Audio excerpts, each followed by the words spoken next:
Congratulations, if you are watching this video, it means you've made it to the part 2, which is contrast.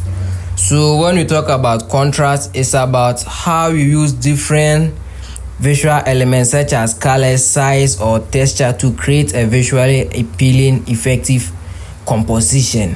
So don't mind about those grammar things that I was saying. The most important thing to me in contrast is about colors, how we use colors to create a contrast. For example, if you're using colors, the moment you use a light color, you have to use a dark color. Let's use black and white as an example. So black and white is an example of a good contrast. So now let me show you an example of a good contrast and a bad contrast.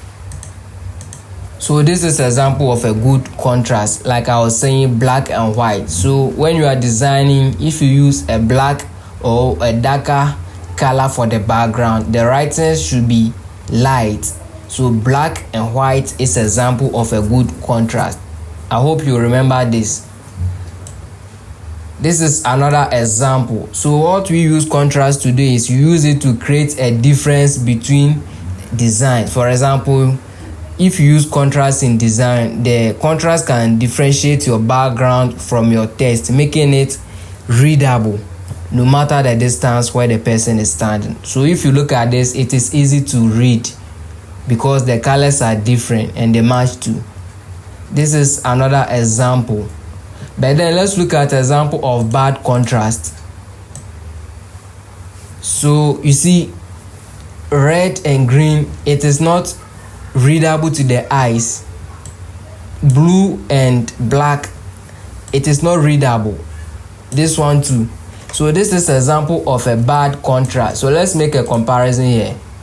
So good contrast versus bad contrast. This is what most designers use. Most designers use bad contrast, and that if you continue to do that, and clients will always tell you make it pop, make it pop. So whenever you are making design, make sure you use contrast. I hope this masterclass upgrade your designing skills to another level. So this is an example of a good contrast, and this is an example of a bad contrast. Remember this always, and you always make a best design.